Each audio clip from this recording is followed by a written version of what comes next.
Informasi terkini pemulihan pasca bencana di Sumatera Utara sudah ada rekan kami Haidar Faisal langsung dari Sibolga, Sumatera Utara. Faisal, bagaimana kondisi terkini para warga yang terdampak di sana? Silakan.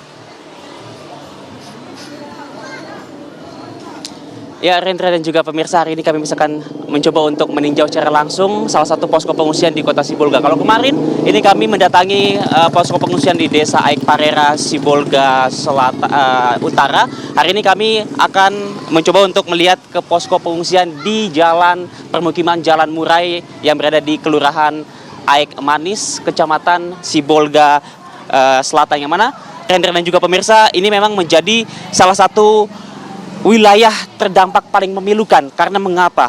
Untuk diketahui, di kota Sibolga sendiri total ada 54 meninggal dunia. Dan Rendra dan juga pemirsa, 43 diantaranya merupakan warga dari yang tinggal di Jalan Aik, maksud kami di Jalan Murai ini. Dan kami akan coba untuk ajak Rendra dan juga pemirsa untuk melihat inilah situasi posko pengungsian di mana para warga yang terdampak banjir dan juga tanah longsor ini diungsikan ke SMP Negeri 10 Sibolga yang merupakan menjadi salah satu tempat pengungsian di antara titik pengungsian lainnya, yang ini adalah di dua masjid lainnya di tidak jauh juga dari SMP N10 Sibolga ini, Rendra dan juga pemirsa.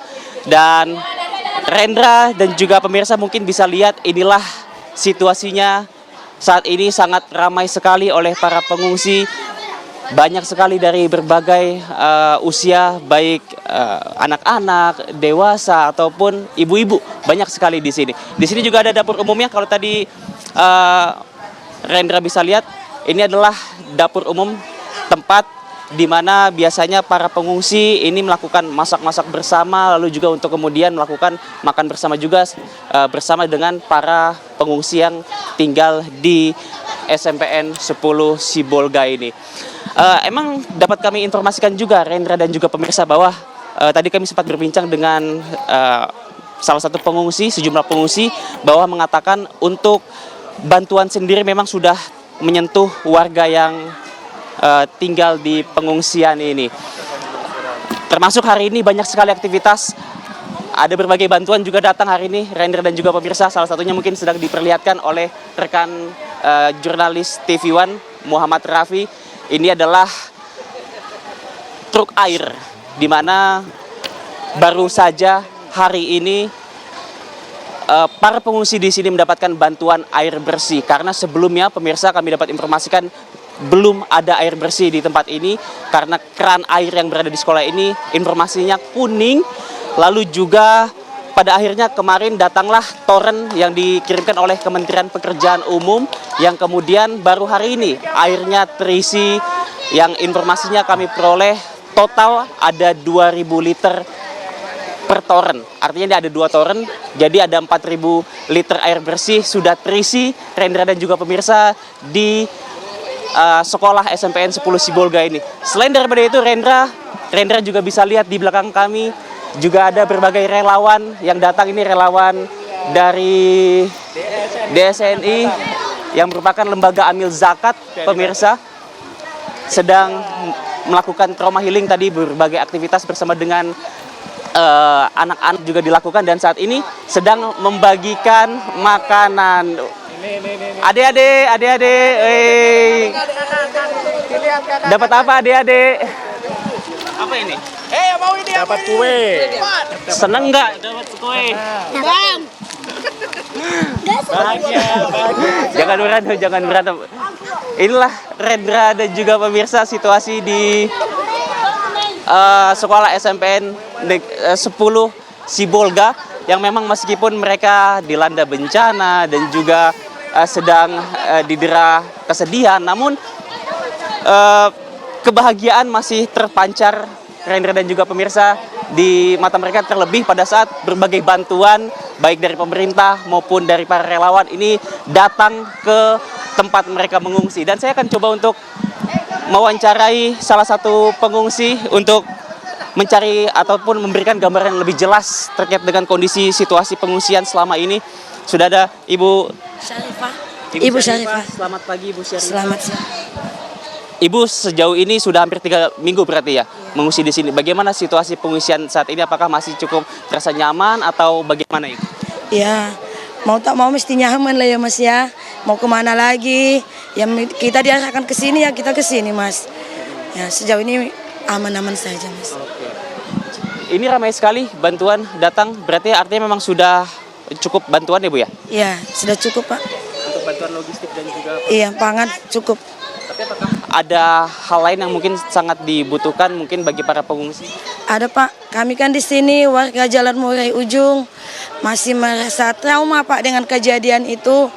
Jadi kalau dari segi pangan mungkin kami sudah cukup bahkan mungkin lebih ya Pak ya. Kami kalau bisa kami berharap Pak, kami trauma tinggal di rumah kami. Andai kata ada lah yang memberikan kami berupa uang supaya kami bisa menyewa rumah lah. Supaya jangan di gunung lagi. Karena rasa trauma itu masih sangat ini.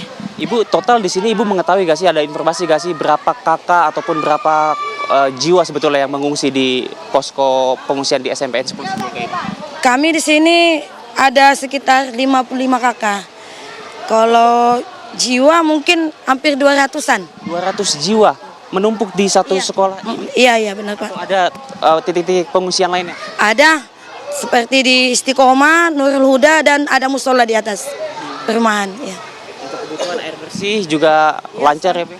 Air bersih masih sangat kurang ya Pak ya? Kurang. Informasi baru hari ini ya mendapatkan air bersih? Udah pernah sih memang, cuman mau sekali 2 hari gitu. Tempat airnya pun yang di sana kemarin itu masih kecil. Nah, ini yang baru datang kemarin. Iya. Iya. Ini juga banyak sekali anak kecil Bu. Iya. Mungkin Ibu juga punya anak ya Bu ya di sini? Ini anak saya. Ibu bisa sampaikan ke Ibu di tengah bencana yang melanda wilayah Ibu, bagaimana Ibu tetap bisa merasa kuat begitu? Apalagi ketika mungkin anak Ibu mengeluhkan ataupun merasa sedih, apa yang sebenarnya Ibu lakukan supaya bisa terlihat tegar di depan anak-anak Ibu, Bu? Ya, kita sebagai orang tua ya mesti tegar lah Pak, supaya anak-anak kita juga tegar menghadapi semuanya, supaya kuat. Ya dikuat-kuatkan lah Pak. Mau gimana lagi, kan ini datangnya dari Allah, nggak bisa kita tolak. Ya, mesti dijalani aja. Tapi sejauh ini setelah setelah bencana melanda wilayah Ibu, apa sebetulnya aktivitas Ibu setelah pasca bencana ini, Bu? Ya, aktivitas kami di sini ibu-ibu ya seperti inilah Pak. Pagi hari ya bersih-bersih, masak di sini ada dapur umum juga, ngurusin anak-anak ya seperti itulah.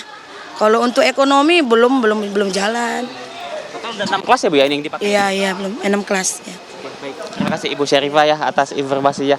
Pemirsa, saya akan ajak pemirsa untuk sedikit melihat bagaimana sebenarnya situasi kondisi tempat bermalamnya para pengungsi. Ini ada salah satu ruangan kelas Rendra dan juga pemirsa yang digunakan untuk mereka tidur sehari-hari, Rendra dan juga pemirsa.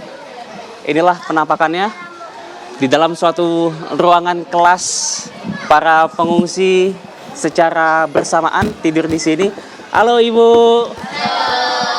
Gimana Ibu kondisi di sini? Masih betah atau gimana? Betah karena mau pulang takut. Mau pulang betah lah. Ada yang diinginkan nggak Bu? Mungkin bisa disampaikan? Ada sih. Inginkan. Mana lah ya Pak? Kami keinginan kami tenang. Gak ada rasa takut lagi. Kami. Tapi kebersamaan di sini sangat solid ya Bu ya? Ya. Banyak sekali juga anak-anak. Beginilah Rendra dan juga pemirsa di dalam satu ruangan yang tidak begitu besar sebetulnya. Para pengungsi harus bisa menyamankan diri sampai benar-benar kondisi di permukiman mereka pulih sepenuhnya. Tentu untuk bisa memudahkan mereka, tentunya bantuan-bantuan diharapkan senantiasa datang ke posko pengungsian ini dan juga posko pengungsian-pengungsian lainnya yang bisa setidaknya membuat mereka sedikit terbantu dan juga menjadi lebih tegar ke depannya. Inilah situasinya Rendra dan juga pemirsa. Tentu kita akan melaporkan berbagai situasi lainnya di Kota Sibolga. Untuk sementara demikian kami kembalikan ke Rendra di studio.